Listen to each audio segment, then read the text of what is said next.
Bart was kidnapped, and the kidnapper was none other than his older brother, I know I am.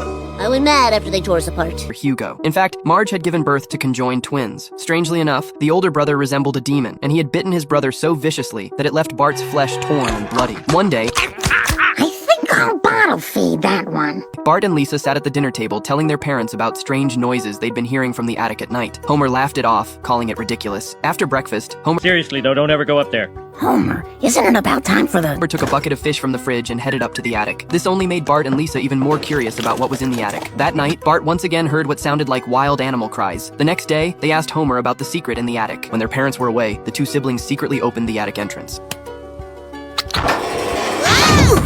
Carrying Maggie's lantern, Bart climbed up the stairs. As he looked around, he noticed a shadow flicker across the wall. The siblings immediately became tense. They huddled together and cautiously approached the spot where they saw the shadow. With lightning flashing, a terrifying face suddenly appeared before them. Fear took over, and they turned and ran, only to run into their parents, who had just come home. They quickly told their parents what had just happened. Marge and Homer went to check the attic, only to find it covered in trash and food scraps. Whoever they had been keeping in the attic was now gone. The front door was wide open. Marge hurriedly grabbed the phone and called the doctor, saying that her worst fear had come true. She couldn't hide the truth anymore. It turned out that Bart was a conjoined twin, and his brother was the son of a demon. They couldn't send Hugo to an orphanage, or leave him on the streets, so they had kept him confined to the attic. But now Hugo had escaped, and they had to bring him back quickly before he caused any more danger. While everyone was out looking for him, Bart stayed at home to keep watch. He locked all the doors and windows, but Hugo hadn't left the house at all. He had been hiding in the shadows. Bart had nowhere to run. Hugo captured him and dragged him into the attic. Hugo was preparing to perform a small operation to restore their conjoined fate. In Hugo's mind, after they were separated, the family had treated him terribly. Only by reconnecting with Bart could he reclaim his life. Hugo explained that he had done experiment.